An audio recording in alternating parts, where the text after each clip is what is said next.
Harfuuni akkam jirtu daawwattoota keenya oduu qabannee dhiyaanneerraa oduu har'aa waliin Anabdii Fixeeti. Dargaggoon Oromoo maqaan isaa Dabalaa Biraanuu jedhamu loltoota agaaziitiin reebicha irra ga'e lubbuun isaa darbuun himame. Jiraattonni magaalaa Amboo akka jiranitti sirni awwaalcha barataa kanaa guyyaa dheengaddaa magaalaa Ambootti raawwatee jira. Usmaan Ukkume gabaasa qaba. Homa waraana biyyattii fi loltoota agaaziitiin tarkaanfiin ajjeechaa uummata Oromoo irratti fudhatamaa jiru yeroo gara yerootti itti fufee jira. Guutummaa Oromiyaatti tarkaanfii ajjeechaa loltoonni gara jabeeyyii uummata nagaa irratti fudhataa jiran haalaan jabaatee kan jiru yoo ta'u, haaluma kanaan magaalaan Amboo ammas lubbuu namaa dhabdee jirti. Dargaggoo Dabalaa Biraanuu loltoota agaaziitiin reebamee miidhaa sanarra dandamachuu dadhabuudhaan lubbuun darbee jira. Akka jiraattuun magaalaa Amboo nuuf himanitti guyyaan isaa ayyaana irreechaa ture. Dargaggoo Dabalaan akkuma Oromoo tokkootti ayyaana irratti hirmaatee yoo jedhu yakka duguuggaa sanyii uummata nagaa irratti raawwatameen innis qabamee hidhamee ture. Booda mana hidhaa kam akka geeffame hin beekamne. Achitti ammoo reebichi haalaan nama gaddisiisu erga irratti raawwatamee fuudhanii maatiif kennan. Haati dargaggoo kanaa qoraan gurgurataniiti kan isaan ilmaan guddifatan. Booda ilma isaanii garmalee reebame kana waldhaansifachuuf jecha gara magaalaa Finfinnee hospitaala Phaawulos fidan. Erga hospitaala ga'ee battalumatti lubbuun darbee jira. Dargaggoo Dabalaan reebicha isarratti raawwatameen yoo lubbuun darbu garaan haadha dayee guyyaadhaan itti dukkanaa'ee jira jedhan.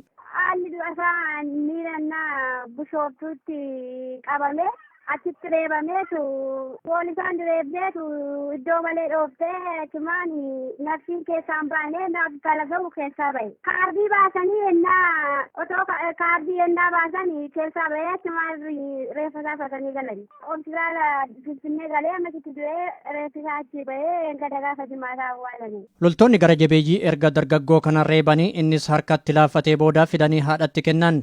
Haatis imimmaan dhangalaasaa mana yaalaa geeffatanis lubbuu isaa baraaruu hin dandeenye jedhan. Rukutamee achi hidhameetu iddootti hidhameellee beeku hidhameetu achi dura dabaddabanii hidhanii laafnaan mattaawaqaadhaan gara biyyaatti asinasee mattaawaqaa isaa dhufee warri isaatti haadha qaba haadha isaatti dhiyaattee ennaan ayyaalla dhattee mana sibii geessitu achitti du'e akka. Dargaggoo Dabalaan kutaa 10 baratee kan xumure yoo ta'u, qabxiin isaa waan gadi bu'eef hojii humnaa hojjete ufii fi haadha isaa jiraachisuu irratti bobba'ee ture jedhan. Har'a reebicha loltoota hammeenyaan guutamaniin yoo ajjeefamu jireenyi haadha isaatis gaddisiisaa ta'ee jira. Kutaa 10 baratee fixeetu dhabee achuma maatiin abbaan isaa waggaa 18 kana irraa du'ee maatiin isaa akka qalleeyyiidha. Isaa homaa qabdu qoraan baattee guddistee achii kutaa 10 dhabnaan Addis Ababaatti qansiraa hojjechaa ture. Qansiraa hojjeta Addis Ababaadha. Qansiraa hojjetu achii masqala waan ta'eef bushooftuu deebee achitti qabamee Muhammad Eessa. Dargaggoo Dabalaan abbaa kan hin qabne yoo ta'u, haadha isaatiif nama lammataa ture. Haati isaa qoraan gurgurtee kan guddifatte yoo taatu, har'a ilma isaanii biraa dhabanii jiran. Sababa harka qalleeyyii ta'aniif wayita ammaa irko maleeyyii ta'anii jiru jedhan. Nama bichee qabu hangafti isaa jiraanni kutusuudha. Namni bichee qabu abbaan isaanii. Abbaan xiqqoo isaanii irraa du'e haati isaanii qoraan baattee kasala baattee guddiftee yoo kanaan geessu.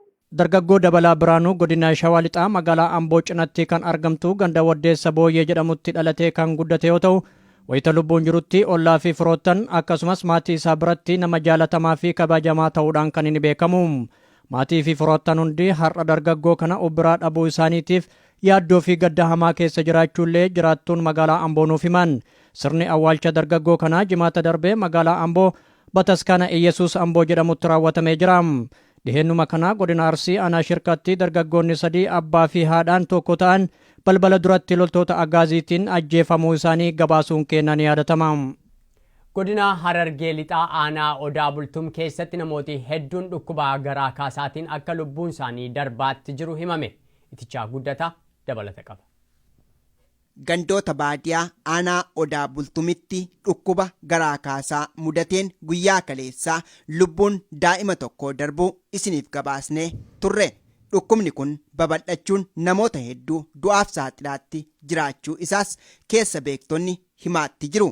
aanaa odaa bultuun kana keessatti amma qabatamaadhaan burqaa guddaa bakka jedhamutti har'aan nama daa'ima tokkotu lubbuun dabaree saaqata bakka jedhamutti nama lama gubbaa guutuu bakka jedhamutti nama tokko as waddee isaatti daa'ima kaleessaa sana jechuudha. Akkasuma borukee gidduutti wanni kana cima itti fufee jira jechuudha dhagaa jiran. Mootummaan biyyittiidhaa durumaan iyyuu humnoota waraanaa lammiilee nagaa irratti bobbaasuudhaan ajjeechaa raawwachaatti jira. Dhukkubni akka tasaa mudate kun immoo mootummaa wayyaanee lammiilee isaa fixaatti jiruuf carraa guddaadha waan ta'eef qaamni dhimma keenyaaf xiyyeeffannoo kenne hin jiru jechuun namni nuyi dubbisne dubbatanii jiru. Namoonni dabalachaa deemuutu jira jechuudha. Biyyoon kun kan dhaabbatu rafaa sagaleen qabne bitti fayyadamu waanta barbaadanidha malee waan irraan jedhamu immoo warreen nuti itti yaadamu ni jedhan yaadalas wanni jedhamu ture. Akkamitti dhukkubni kun hangas namoota hubuu danda'e mootummaan xiyyeeffannoo kennee hin jiru. Maddi rakkoo kana yeroo baay'ee dhugaatii bishaan qulqulluu dhabuurraa dhufa. Bishaan qulqulluun iddoo hundara wal ga'uu mootummaan yeroo irraa gara yerootti gabaasaa jira. Icciitiin isaa maali? Wayita jennus namni kun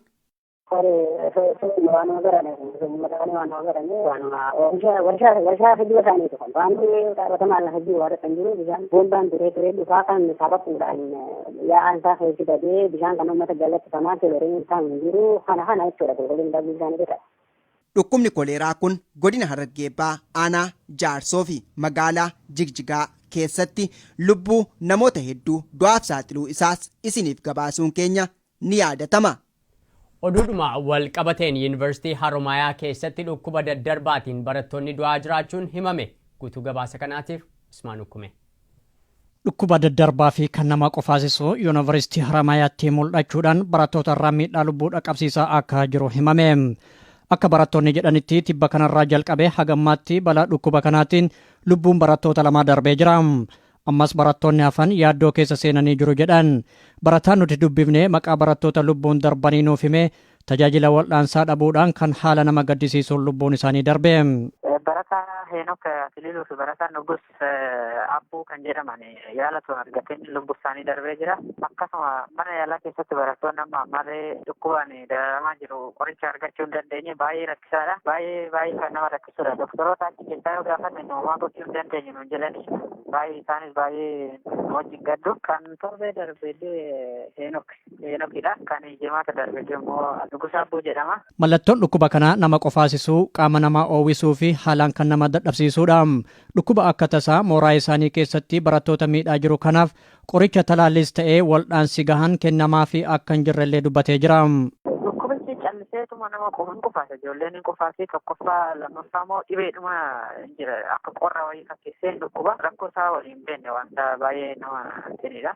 Yaalli namni tokko yoo coggaarra na dhukkuba mataatti na dhukkuba na qofaasa yoo jedhe qorichuma gosa tokko paarastaamolii qofaatu kennama yookiin immoo tursiistuu kan jedhamu ishii qofaa wanni tokko wanni biraan jiru qorichi. Ammayyuu barattoonni hedduun dhukkuba kanaan qabamanii mana yaalaatti kan argaman yoo ta'u rakkoo kana gara bulchiinsa yuunivarsiitiitti iyyatanis furmaanni argame tokkos hin jiru jedheera. Sababa kanaaf barattoonni hundi haala yaaddeessaa keessa jiraachuu dubbate. Kun kanaan osoo jiru achuma yuunivarsiitii Haramayaatti abbaan ilma isaa barumsaaf fidee jiru tokko karra gubbatti raayyaa ittisa biyyaatiin reebamee miidhaan hamaan isaan irra gahuu dubbate. Kun kanaan osoo jiru achuma yuunivarsiitii Haramayaatti abbaan ilma isaa barumsaaf fidee jiru tokko karra gubbatti raayyaa ittisa biyyaatiin reebamanii miidhaan hamaan irra gahuun himame. Hoomaan waraana biyyattii haala suukaneessaa ta'een nama kana kan reebaniif yakka tokko maleedha. Wayitaa loltoonni kun abbaa ilma duratti reebanii caccabsan ija ofiitiin kan argee barataan kun barattoota haaraa simachuudhaaf mooraa duratti yoo gadi baane turre. Abbaan ilma isaa erga barumsa fidee booda nagaa walitti dhaammachuuf jecha karra duratti suuraa waliin ka'aa turan. Booda loltoonni agaazii itti dhufanii bilbilaa fi taabileetii suuraa ittiin ka'aa turan harkaa fuudhanii caccabsuun abbaallee reebuu eegalan. Ilmi isaaniitis iyyuudhaan yoo gara abbaa dhufetti innis haala nama gaddisiisuun reebamee ture. Reebicha hamaa isaan mudateen miilli isaanii lamaanuu cabuu argee jira jechuun akkasitti dubbate. Waan ija kootiin argedha odeeffannoo kana taabileetii qabatee jira. Taabileetiidhaan mucaa isaatiirraa adda bahuudha. Barri balbala yuunivarsiitichaa irratti osoo kaasaa jiru akka carraa wadhakkaadhaan raayyaan ittisa biyyaa tokko keessa oole nu kaastedhanii akka fuudhanii namichi sun makiina konkolaataa dhuunfaa isaatiin dhufe kan booda nu kaastee Jawaaritti nu kennuuf kan jiran namicha harka taabileetii irra caccabsanii mucaa harka laaptooppii jireessallee bakka lama cabsanii namichi akka namni hin goone godhan lukti isaa bakka lamatti cabee lukti lamaan caccabsanii makiina isaaniirra erga caccabsanii booda makiina isaaniirra kaa'anii deeman. Isa booddee mucaan abbaa koodhee duuba kaannan isallee baay'ee reebanii tumanii giddiitti ol deebisan. Baay'ee waan nama gaddisiisudha. Nama kana miilaa fi harka isaanii caccabsanii mataa isaaniitis erga burussanii booda lafarra harkisuudhaan konkolaataa waraanaarra ka'anii fuudhanii deeman. Erga gochaa hammeenyaa kanarratti raawwatanii barattoonni marti iyyuudhaan mooraa keessaa yoo gadi bahanii isaan hunda reebichi irratti raawwatamuu dubbatee jira. Haga ammaatti namni sun lubbuun jiraachuu fi dhiisuu isaanii wanti beeknu hin jiru jedheera. Maqaa isaa hin beekne mucaa isaa fidee waan dhufeef mucaa isaa haaraadha. Nama haaraa waan dhufee fidee maqaa isaa beekuu hin dandeenye. Garuu namni kun nama karaa Adaamarraa dhufedha odeeffannoodha. Wanni tokko hin jiru Jawaar isaa OMN ifatti suura keenya kaasee nu kennuuf kan jedhan irraa kan hafe namichi kun waanuma kanayyuu yaadee hin qabu. Waan beekamaadha seera kan jirre biyya kana keessa baay'ee diktaatariidha. Baay'ee nama gaddisiisa. Namichi sun lubbuudhaan jiraatee dhiise waan beeknu hin jiru. Nullee baay'ee yeroo san ijoollee baay'ee obsuu dadhabanii bu'anii jennaan ijoollee baay'ee reebanii jalaa fiignee gara giddiitti galle warra sireeshii reefu simachuutti jira. Baay'eetu gara mooraa isa fuulduratti eeggataa ture. Sirni humnaan biyyattii bulchaa jiru yeroo gara yerootti yakka tokko malee namoota nagaa ajjeesuu, reebuu fi hidhuu itti fufee jira. Mormii biyyattii keessatti geggeeffamaa jiruun wal qabsiisanii barattoota barumsa isaanii irraa ari'uunis wayita ammaa hammaatee jira. Akka fakkeenyaatti barattoonni 14 dhiheenna kana yakka tokko malee barumsa isaanii irraa ari'amullee barataan kun ni dubbata. Gochaan kun ifatti kan irratti xiyyeeffatamee jiru barattoota Oromooti jedhee jira. Kun wanni nu agarsiisu ifatti waan jiru namayyuu fuullee ayyaana irratti nama fixoomi ture. Namni kun guyyaatti nama 100 kanan kuma meeqatti taa'ulume waan wal nama gaafachiisu qabu kun ammallee mootummaan nama dhoksaadhaan fixaa waan jiruuf ijoollee baay'ee erguma dhufnee immoo gibbii kana mooraa kana galleeti barataa 14 gonkumaa guutummaa kana barumsaa kana ari'anii barattoota koonsoo nama 8 fi barataa Oromoo namni 6 balumagal nam 14 dismizaalii ari'anii sababii isaanii ittiin ari'an hin beekamne barattoonni gaafannaan maaliif ari'aman jennaan barattoota kanallee hidhaa jiran warra gaaffii kana gaafatu waanuma tokkoyyuu bakka gaafachuus hin dandeenye dubbachuu hin dandeenye naannoo kilaasii ta'ee naannoo doormii kan buufatee jiru isaanii batanii jennaan shutiidha kunoo arrallee irra deebi'anii seera isaanii haareffatanii jiru. Sadaasa 8 bara 2016 jechuunis guyyaa har'a Atileet Fayyisaa Leellisaa Beeljeemiin seenee jira. Kaayyoon daawwannaa Atileet Fayyisaa Leellisaa qondaaltota olaanoo gamtaa Awurooppaa fi sarbamiinsa mirga namoomaa Itoophiyaa keessatti lammiilee nagaa irratti raawwataa jiru ibsuuf akka ta'e qindeessitoonni OMN himanii jiru. Atileet Fayyisaan mirga namoomaa hanga Itoophiyaa keessatti hin kabajamnetti saba sarbamaatti jiruuf dubbachuu koorraa dudduubatti hin deebi'u jedhee jira. Fayyisaan akka Beeljeemiin seeneenis hawaasa Oromoo Awurooppaa jiruun simannaa ho'aatu taasifameef bal'ina gabaasa kana oduun booda itichaa guddataa qabatee dhiyaata. Kibxata har'aa uummati Ameerikaa pireezidantii haaraa filachuuf gara waaltaalee filannoo itti dhiyoo jiruutti yaa'uudhaan sagalee isaanii laachaa jiru. Ba'iin filannoo kanaa sa'aatilee muraasaan booda ifa ta'uudhaaf jira. Dorgommii pireezidantummaa biyyattiif kan paartii Dimokiraatii bakka bu'uun dorgomaa jiran Hilaarii Kilintan hanga ammaatti morkataa isaanii Doonaald Tiraampiin qabxii baay'ee walitti siquun dursaatti jiru. Hilaarii Kilintan dorgommii har'aa kana yoo injifatan seenaa biyyattii keessatti pireezidantii dubartii kan jalqabaa ta'uudhaaf jiru. Gabaasa guutuu qabna. Kibxata har'aa uummati Ameerikaa pireezidantii haaraa filachuuf waaltaalee filannoo itti dhiyoo jiranitti yaa'uudhaan sagalee isaanii laachaa jiru. Sa'aatilee muraasaan booda waggoota 4 dhufaniif kan biyyattii bulchuuf jiran pireezidantii biyya isaanii isa haaraa yookaan ishee haaraa ifatti beeksisuuf jiru jechuudha. Filannoo bara 2008 irratti pireezidanti Baaraak Obaamaa waliin dorgomanii kan injifataman Hilaarii Kilintan filannoo kana irratti kan milkiin tolaafii jiru fakkaatu. Ragaaleen waaltaalee filannoo irraa ba'atti jiran akka mul'isanitti kan dursaa jiranis isaani.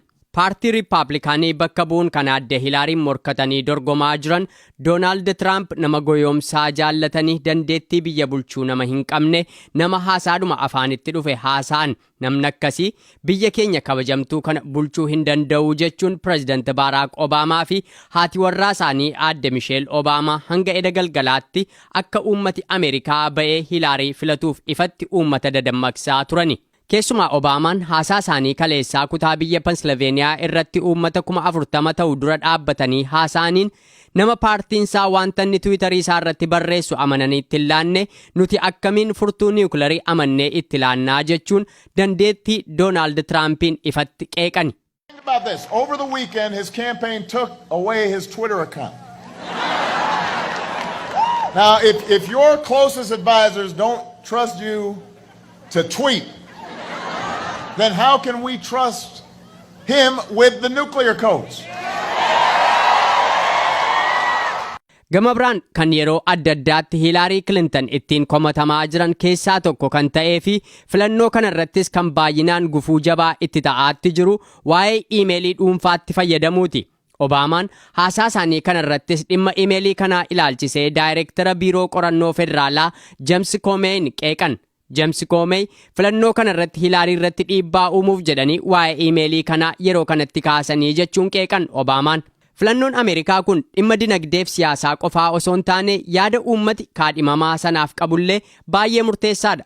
Akkuma dhimmi iimeelii dhuunfaatti fayyadamuu Hilaarii Kilintaniif gufuu jabaa ture dhimmoota dubartoota waliin wal qabateenis Doonaald Tiraamp dubartootaaf kabajaa hin qabu jechuun sagaleen dhoksaatti kanaan dura haasa'amaa ture gadi ba'ee ba'ii filannoo isaarra gaaddidduu jabaa buusee jira. Deeggartoonni Doonaald Tiraamp ammoo gama isaaniitiin Hilaarii Kilintanii fi bulchiinsi Obaamaa imaammata biyya keenya waggaa hedduu duubatti hambise hordofuu shororkeessitoota biyya keenya balaarra buusan isaantu utubaa jechuurra darbanii Ameerikaa bulchuufuu amanamummaatu hanqataa jechuun komatu. Kanas ta'e sana sa'aatii muraasa booda waggoottan arfan dhufan namni biyyattii bulchuudhaaf adeemu ifatti beekamuuf jira.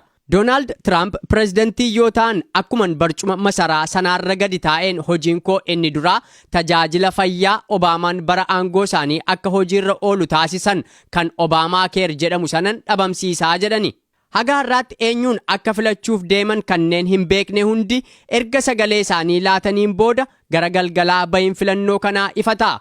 Paartileen lamaanuun wiixata kaleessaa biyyoota adda addaarra deemanii duulana filadhaa isa dhumaa geggeessaa turan. Ba'ii filannoo haga ammaatti mul'ataa jiruunis ministirii dhimma alaa biyyattii duraanii adde Hilaarii Kilintantu dursaatti jira. Filannoon kun lammiilee Ameerikaa qofaaf osoo hin taane baqattootaa fi godaantota biyyattii keessa jiraataniif illee hiika guddaa qabaata. Kana keessaa tokko uummata Oromooti.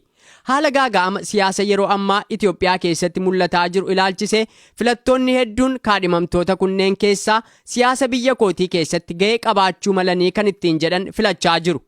Najaat Hamsaa jiraattuu kutaa biyya Minisootaati. Namoota filannoof ganamaan ba'anii hiriira keessa jiran keessaa tokko. Najaatiin bilbilaan quunnamee filannoon kun siif hiika maalii qabaa jedheen ture. Haalli qilleensi naannoo filannoo sun jiru maal fakkaatame? Naannoon kiyya Meepilwood boordara Woodbury fi Meepilwood jechuudha. Diistiriktii 622. Biziidha garuu ammoo akkuma beekamu Minisootaan amma xiqqoo sodaachistee jirti. Haa ta'u garuu ammoo bara 1972 eegalee takka Riippablikaanaaf illee hin beeknu. Ta'ullee garuu chaansitti dhiisuuf waan deemu natti hin fakkaatu namuu jechuudha. Minisootaan bara kana waggaa hanganaa booda seenaa ishee jijjiirteettee yaaddaa akkamiin ilaalaa jirta? Akka lamatti ilaaluu dandeessaa. Guyyaa dheengadda ta'an immoo maali as dhufee ture wanni inni haasawaa ture waan namni already sodaataa jiru waan teerar taa'ee waan hedduutu deemaa jiru waan ta'eef gizee hunduu inni wanni dubbatu sodaa namaatii fi maalirraa nama keessa sodaa irrational fear waan jaaniin waan walitti hidhannoo hin qabneen waan nama lafaa kakaasuu fi maybe namoonni tokko tokko sodaa sanirraa kan ka'ee fi economically ammallee yoo rakkinni biraa tokko tokko hawaasa keessa keessa jirutu jira. Sanirraa kan ka'e gama isaa goruu ni malanii, but historically Minnesootaan Democratic hold warra jedhamu san keessa jechuun Wisconsin ijaate. So gama sanii shakkii hin qabnu garuu walitti dhihaatuun oolu saniifuu namuu gabbee akka vote godhu isaanis garee Democratic hedduu gara lafa jalaatiinis gara hedduudhaan nama kakaasaa turan jechuudha. Just hedduu waan walitti dhiyaatee fi xiqqishoo ni sodaachisa. Ati har'a Hilaarii filachuudhaaf adeemta jechuudha. Maaltu akka ati Hilaarii filattu si taasise?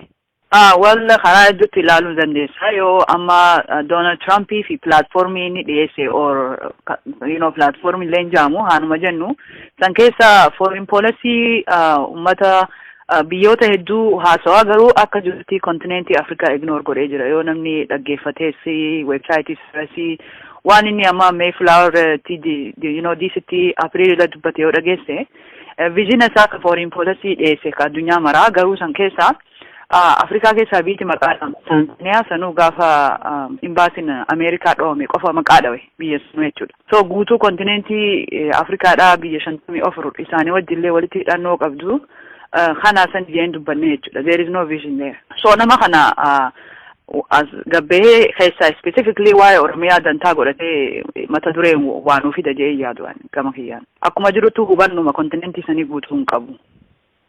Kanaaf namni kun yoo filatame dantaa biyya kootii naa tiksuu hin danda'u jettee sababa yaadduutii fi Hilaarii filachuudhaaf deemta jechuudha. Soni reezina tokko reezinni biraa ammoo wanni inni advocate godhaabe bara erga nam godhu eegalee maaliif nuti addunyaa police goona foreign policy nundi amma wantoota akka neetoo tuqee nuuf kafaluu qabanii sarviisa nuti dhiyeessinuu fi ammas biyya namaa biraa keessa maaliif galla dura ofitti deebinee biyya keenya jaaruu qabna waan American exceptionism waan jaansanirra advocate godhaa jira jechuun he don't want to involve godhuun barbaadu militarily, economically, ideologically in any sense. So sanifu namni kun amma biyyoota gurguddaa hidhannoo economic fi waan hedduu qabanii akkasitti dismiss godhaa jiru biyya miskiina teenya amma uummata kana jalatti gidiraa argaa jirtu ajandaa godheeti dantaatti godhatee sarara amantiin qabu. Because in hubatu waan foreign policy akkamii walitti hidhataa security wajjin global community akka nuti taane hin hubatu waan walitti hidheenya sana. Waa hedduu arguus hin barbaachisu nama akkasii ta'uu isaa hubachuu keetii fi minita 2-3 viidiyoo inni galakkisu takka haasoo isaa yoo dhaggeeffatte hangasiin irra ga'uu dandeetta. Amma for example gaafa South Africa raa maal beektenaa South Africa Nelson Mandelaan nama hiriyaa kootitti gizee hunda inni akkasitti haasu abaluun hiriyaa kiyya abaluu kan akka gaariitti hin beekaa jee biyya dhaadessee ka'ee gaafa kaan ispiicha biratti ammoo South African haatmetiidha jee biyya argitee kiraayimish maalitti heddummaati. So waan lama waan wal faalles quban qabu waan gaafa kaan haaso'e jechuudha. Biyya kabajaa akkas nama bareedaa keessaa ba'e jee haaso'e gaafa kaan ammoo biyya akkanaa akkasii jee lamaan wal quban qabu sammuu isaa keessatti. Yoo waa'ee kiraamiyaa kaasne amma akka biyya akka Oromiyaati annex ta'uu isaa quban qabu. Waan hedduu walitti laaqaa jira waan ta'eef addunyaadhaaf sodaachisaadhaan gama kiyyaanii. Namoonni hedduun Oromoon Hillary Clinton poolisiin isiiti maali nama keenya argiteetti gidduutti wanni je'eeti namni gama isaa goruu mala. Garuu akka kiyyaa isiin akka pirezidaantii taatee waan isiin lafa keessee miti poolisii arbaa manaa isii akka State Department waan balleessitellee jiraachuu ni danda'a. Garuu nama reasonably nama addunyaan akkatti hojjetu beeku takka waan taateef Teenyoo si wajjin waa tokko diil goone waan tokko irraa argachuu dandeenya legacy ofii jijjiiruu dandeessi jeen itti amana kanarra jechuudha. Yeroo tokko namoonni biyyi tokko nu gargaaru osoo hin taane jabina uummata keenyaatu akka biyyi sun nu wajjin dhaabbattu taasisaa kan jedhan jiru. Namoonni immoo calluma jedhanii yeroo hundumaa biyya guddittii kanarraati gargaarsa eegan jira. Isa kana akkamiin ilaaltati? Nutu hojjechuu qaba, nutu of duukaa hiriirsuu qaba jettamoo nu gargaaru akka dirqamaatti fudhatanitti deemuu qabu jettee yaadda? Actually kuni waan proven fact jechuun amma yoo history USA keessa deemtee ilaalte sarri abbaa jabaatee fi abbaa waan isaan barbaadan interestii isaanii sarriijina fedhe haa ta'u deliver godhuu danda'u maddii dhaabbata. Bottom line. So kuni waan isaan irratti dependent ta'u osoo hin taane kuni jabina keenya nuti wal taanee platformii hunda inclusive nama ofitti ammatee waan attractive ta'e kan agarra biyya sanii hin deene even stability amma jiru daran deliver godhuu waan danda'u yoo dhiyeessite sababaa faranjiin waan san support ittiin goon hin jiru jechuudha.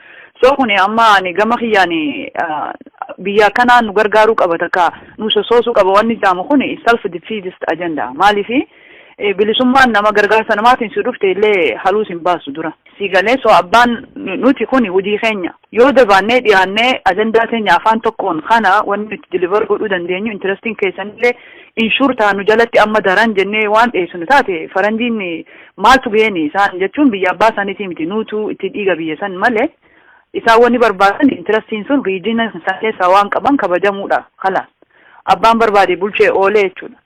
Isaanillee nullee ni beekne yoon abbaan biyya sanii dantaa abbaa biyyummaa sanii waan qabuuf nagaan yoo tiifate nagaa akka ammaa kana sodaasan malee nutti as kannuu danda'anii jechuudha. So dadhabina ofii namatti outsource godhuun kuni I think nun baasu ani akka poolisitti. Maaliif yoo jette Hilariin biyya ofiitii fi interestii biyya ofiitiif dhaabbatti malee Oromiyaaf hin dhaabbatu. Ka Oromiyaaf dhaabbatu nuyi. Yoo interestiin Hilariidhaa biyya sanitti akkana geopolitical reasonaa fi bakka kana jirra saniifu yoo isinitti kanine waan kana nu harkaa jeexa yoo kajeelu taate waan san inshuu godhuu danda'uu qabna nuti suni. Namuu biyya ofiitiif dhaabbatu qaba yoo biyya keetti dhaabbatee kanan atiifillee interestii keessiifin eegaa atillee nagaya buusuudhaaf riizina kana legasii bareedaatti argata ummanni kunillee cunqufama jalaa ni ba'a akkas jettee waan attractive ta'e waan easy deliver godhuu danda'amu tokko yoo dhiyeessite why wouldn't she support that argite saniifuu dadhabina kun abaluu yoo namatti hin dhaabbanne abaluu yoo naan dhaabbanne akkanan ta'u jechuun arrabata namoota keenya ilaama jigaa jiruuf jechuu dhugaa isaaniiti. Mee uummata Oromootiin maal jetta? Ummanni Oromoo ummata Oromoo qaba. Manni addunyaa haajaa bakka sanirraa qabu argatuuf jecha isaan ummanni keenya dhumee oolee huno amata lamatti dhumaa jirra. Waan tokko ka jidduun dubbatan malee dantaa isaa san namuutiifatutti jira. Which is maali biiti tokko wanni gootu sun. Nuti akka biyya tokkotti walillee uumamuu baannu dantaa keenya jala buunee kana wanni addunyaan nurraa eejus deliver isiniif goona kana even more jechuudha maalifi compelling case waan tokko jaaruu qabda jarri kun bitanii biyya keenya harkaa qaban nama ajjeesaa jiran ni beekti faranjii waan kana hundaa'u so yoo waan kana waliin ofirraa darbinee achi baasnee uummata nagaa qabutti biyya tana kannine nageenyi isin bakka kanatti regional stability isaan baanan suni nu jalatti inumaa sossoo hin deemu maalifi abbaa biyya ayyaatu ofirraa harkaa qaba nama feeritti tiriit goone yoo jaame viijina isaan Itoophiyaa ammatti gabbaru jiran kana nuti amma deliver gochuu dandeenya yaada joon gadi jannoo yoo kannite faranjiin irraan kaayyanne isaan abbaa itti tolee abbaa jabaate abbaa waa as kennuufi danda'u maddii dhaabbatu Hilaaris ta'e abbaa biraa jechuudha. Akkuma kanneen Hilaariin furmaata ta'uu maltii jedhan jiran Hilaariin aangoorra nama yeroo dheeraaf turte sababaa taateef shira siyaasaa beetti kanaaf nama qulqulluu kan garaasaa keessa jiru nama haasa'u Doonaald Tiraampiin filadhaa kannaan jedhe immoo lalisaa hiikaa kutaa biyya Floriidaa irraati. Doonaald Tiraampiin filachuuf otoonni hiriirarra jiruun bilbilaan dubbise. Duraan dursee lalisaa hiikaa Floriidaa irraa baay'ee guddaa galatoomi har'a naannoo keessanitti filannoo geggeessaa jirtu jedheen amana. Eeyyee amma filannoo geggeessaa jira anis hiriira keessa dhaabbadheen jira amma filannoo kan koo buusuudhaaf filachuudhaaf sagalee koo laachuudhaaf eeyyee. Mee namoota lamatu wal dorgomaatti jira ati eenyuun filachuudhaaf adeemta har'a? Ani har'a Tirampiin filachuudhaaf adeema. Tirampiin filadha jedhee deemaa jira. Namoonni baay'een Doonaald Tiraampiin rakkoo adda addaa irratti argina haasaasaa irratti wal fakkeenya hin qabu dhimmoota baqattummaa irratti amantii irratti imaammata biyya alaa irratti rakkoo adda addaatu irraa mul'ata jedhaniitu sodaatu. Mee ati immoo akka ati filattu maaltu si taasise? Akkan Doonaald Tiraampiin filadhu kan na taasise tokkoffaa waa'ee politikaa kana hinuma beeknaa kan nuti beeknu fakkeenyaa fi warri Rippaabilikaaniitiif Dimokiraatii kuni waan namni dhaggeeffachuu barbaadu duwwaa. Politikaa keessa warri waggaa dheeraa ture waan namatti haasa'an qopheeffataniitu itti qophaa'anii haasa'u waan nama gammachiisuu fi Trump garuu waanuma dhugaasaa takkaanni kijiba politikaa kana keessa seenee waan hin beeknee fi waanuma itti fakkaate haasa'a jechuudha akkuma keenya kanatti haasa'a.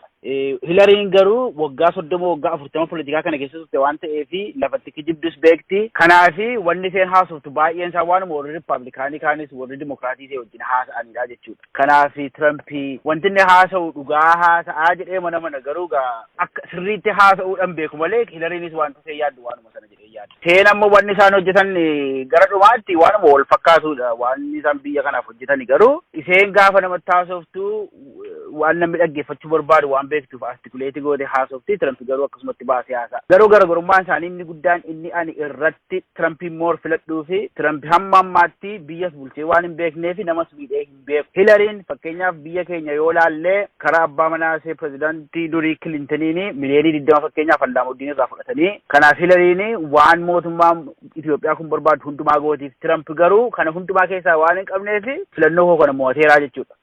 Har'a yoo Hilaariin mo'atte maaltu sitti dhaga'ama?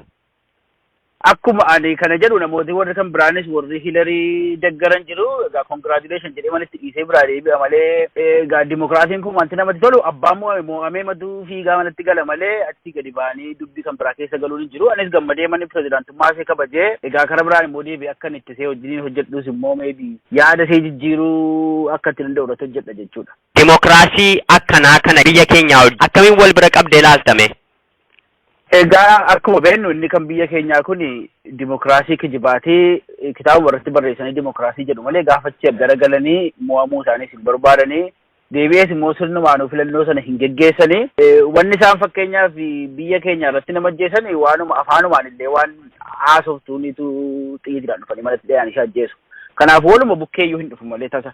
Isa duwwaayyuutu hin taane namootumti keenya warrumti ala jiran kun iyyuu sirna dimokiraasii kana iyyuu hin beekanii. Kunoo afaanumaan waan xinnoo seerratti walii galuu dadhabanii wal lolaniitu diiganii lafarraa wal balleessu.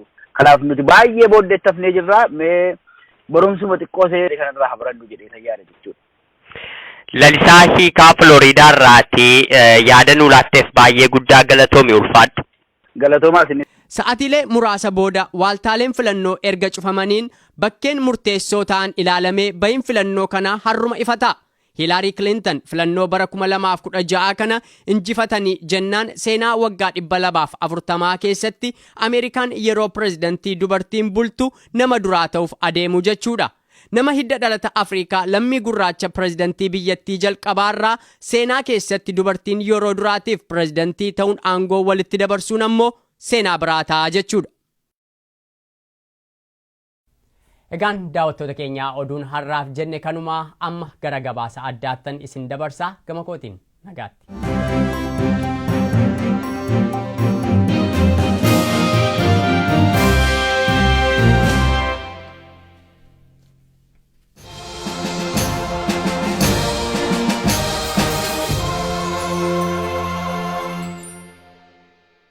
Guyyaa har'aa atleet Faayisaa Leellisaaf simannaa gootaniittu eessattidha kan simattanii kaayyoo maaliidhaaf gara sanattis kan waamame maaltu ture?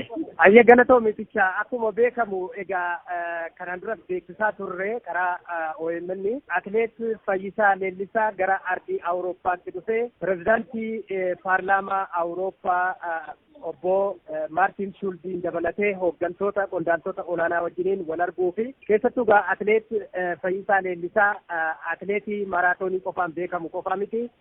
Faayisaan dhiittaa mirga namummaa raawwatamuun addunyaa irratti wayita amma atleetii beekamee jirudha waan ta'eef egaa reefuu amma biyya Ameerikaa irraa bakka paarlaamaan Awurooppaa itti argamu biyya Beeljiyeem magaalaa Biraasil buufata xiyyaara idil-addunyaa Beeljiyeemitti argamna amma wayita amma hawaasni asumatti mataa jira innis na cinaatti argama jecha. Yeroo garaagaraa ilaaleen hawaasa Oromoos ta'e saboota cunqurfamoo biyya Itoophiyaadhaa iddoo sanatti hiriira garaagaraa gochaa jiru. Yeroo darbees ta'u paarlaamaan gamtaa Awurooppaa waan akka risoluushinii ta'e baaseera.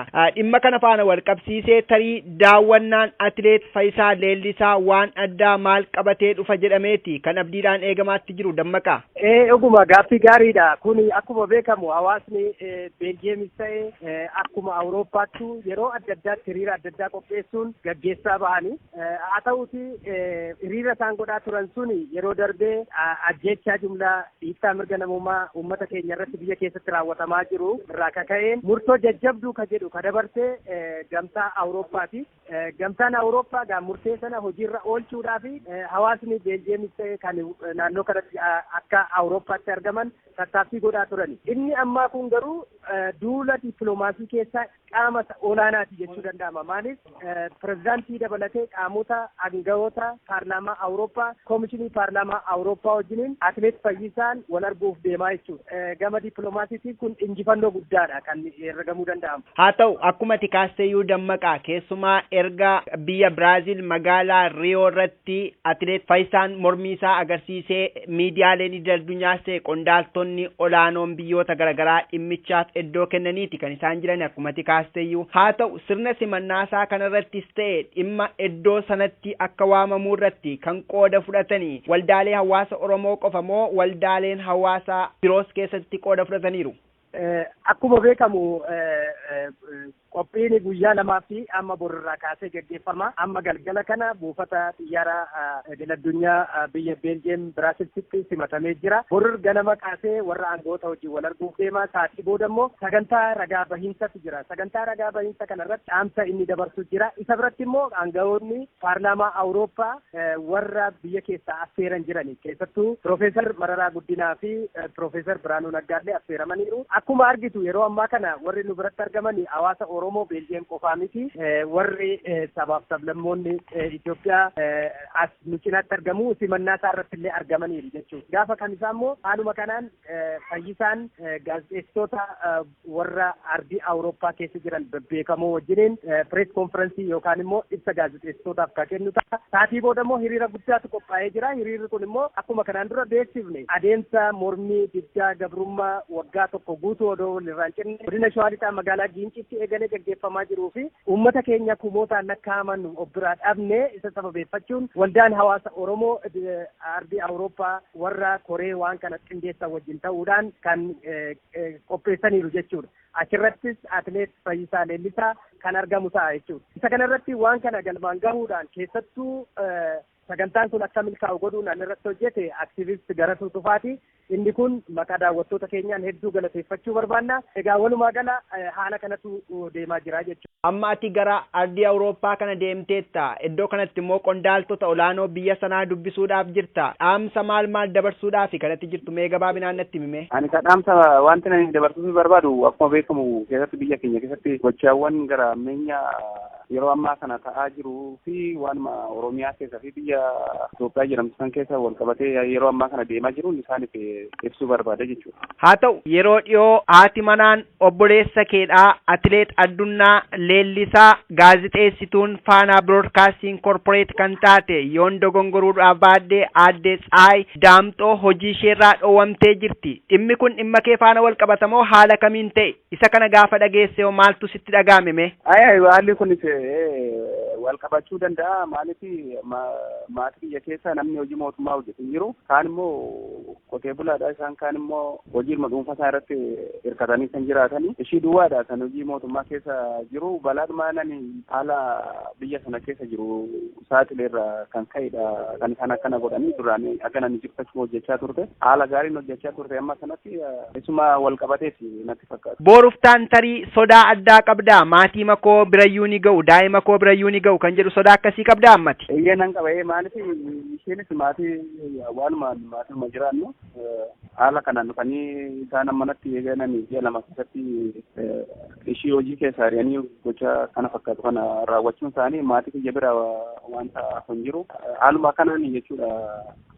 Shakkii nan qaba. Tarii gochoota mootummaan tarkaanfii akkasii fudhatu waan itti aggaamaa jirtu yookiis immoo sarbaminsa mirga namoomaa addunyaarra deemte himaatti jirtu kana amma hin si daangessaa duubatti si deebisaa wanti kuni? Nan deebisu maaliif duraan kutatee ba'e waan ta'eef maaliif amma naaf tursiisu natti fakkaanne duraanu amma isaan maatii kiyya maaliif addunyaa nanarra sagalee kiyya baay'ee na dhaga'ee jira. Kanaaf tursiisan malee agarraa yoon tursiisanii ture odoo amma addunyaan kun dhaga'uu baate. Ani immoo kutannoon kiyya kanaa miti maatii kiyya duwwaa miti maaliif uummata Oromoorra kan gahaa jiru biyyas dabareetuma eeggata malee kan maatii kiyya filatee keessa hambisu odoon taane ani toonaan irra ofii kiyyaan dubbatiin borus maatii kiyya warra gahaa jiree waan duraan yaadetti anan gara kanattu seenuu danda'e. Anis gochi kun immoo kana caalusoo kan isaan tarkaan fudhatan ta'e gochi kun duubatti nan deebisu. Haa ta'u mee gaaffii tokkoon qaba garasuudhaaf mee garasuutti naaf kenni. Mee dhimma simannaa atileet Fayyisaa Leellisaa kana maal giddu galeessa godhattaniiti gara ardii Awurooppaatti afeeruudhaaf kan kakaatan yookiis immoo maaltu si kakaase akka dhuunfaattis ta'e akka hawaasaatti? akkuma beekamu rakkoon biyya keenyaa kan Oromiyaa keessattis ta'u akkuma waliigalaa Itoophiyaa keessattis wanti ta'u yeroo baay'ee dhaga'amu iyyuu jechuun miidiyaan gabaasaa ture hin jiru. Namni attention itti kennee xiyyeeffannaa itti kennee waan keenya rakkina namni hojii hin turre. Egaa inni mallattoo sana riyootti argisiisee miidiyaan addunyaa gurguddaan kan akka BBC, kan akka CNN, kan akka Fox News, miidiyaan hundumtiyyuu guyyaa guyyaatti yeroo tokko guyyaatti miidiyaan hedduu yeroo itti gabaasuu ture. Carraa kanatti fayyadamnee isa karan affeerree aangaa'ota Awurooppaa keessa jiran dubbisuuf yaadamee irraa dhufee pireezidaantii paarlaamaa jechaan Awurooppaa keessaa nama aangoo qaban irraa maayyii keessaa nama sadi keessa nama tokkodha. Kanaafuu isa inni hayyamanuu kenne arguudhaaf sadarkaa kanatti kan namaa kennan pireezidaantota biyyaa fa'aa piraayim ministeerota fa'aadha kan sadarkaa kanatti dubbisanii. Kanaaf sadarkaa kanatti kennuun isaanii rakkina biyya sana keessa jiru egaa inni saaxilee jalqabee xiyyeeffannaa kan itti kennan argisiisa. Waan kana keessa waan achitti dadhabe sana bakka hundattiyyuu itti fayyadamuu qabna akka rakkoo uummata keenyatti itti beekamu yaadamee duraa dhufa. Amma na cinaatti kan argamanii durataa waldaa hawaasa Oromoo biyya Beeljeem akkasumas immoo barreessaa waldaa hawaasa Oromoo ardii Awurooppaati. Maamar Raquuf jedhamu na cinaatti argamu. Ayyoo bulcha duraan dursee galatoomii carraa kana naa kennuu keetiifi dhugaadha akkuma ammoo sana dura dhageessan kanatti boruu fi ibsaan qophiilee lama qabna. Qophiilee riisepshiniidha, qophii simannaadha, goota addunyaa jennaan goota addunyaa akka Fayyisaa Leellisaadha. Borsaa 16 kaasee hanga walakkaatti riisepshinii isaa yookaan simannaa isaa gaggeessina. Kan irratti akka magaalaa biraa keessatti Oromoon naannoo kana jirtuu fi firri Oromoo hundinuu akka nu argaman gaafanna. Kanitti aanee guyyaa kamisaatiis sa'a 11 cinaarraa kaasee hanga sa'a 13 cinaatti hiriira guddaa tokko qopheessinee jirra. Hawaasa naannoo kana jiran hawaasota Oromootii fi kan hawaasonni Itoophiyaa keessa jiran kan Affaar kanaatti wajjin waan qopheessinee jirru kanarratti bakka nuuf hirmaatan asumaan akka dhaamsanuu dabarsan kabajaan gaafannaa. Haa ta'u guddaa ulfaadhaa egaa nunis waldaaleen hawaasa Oromoo ardii Awurooppaa keessa akka waldaattis ta'e akka dhuunfaatti jiranii dhimma kanarratti qooda fudhatanii sarbaminsa mirga namoomaa biyya Itoophiyaa keessatti mootummaa wayyaaneedhaan gaggeeffamaa jiru akka balaaleffatanii fi akka addunyaatti saaxilan abdii goonaa guddaa galatoomaa ulfaadhaa hundi keessanuu. Ayyee iticha galatoomii egaa walumaa gala yaanni simannaa saalaalchisee kana fakkaata. Booroftaan immoo sagantoota deeman akkasuma daawwattoota keenya duukaa buunee kan dhiyeessinuuf ta'uu garanumaan beeksifna. Hedduu galatoomi itichaafis. Haa ta'u guddaa ulfaadhu Dammaqaa Nagaasaa achi ardii Awurooppaarraa Beeljeemitti argamuudhaan sirna simannaa Atileet Fayyisaa irratti namoota dhimmicha irratti qooda qabanii fi Atileet Fayyisaa Leellisaa irratti ibsanuuf kennuu keef guddaa galatoomi. Ayyee ulfaadhu atileeticha nagaan. Ayyee.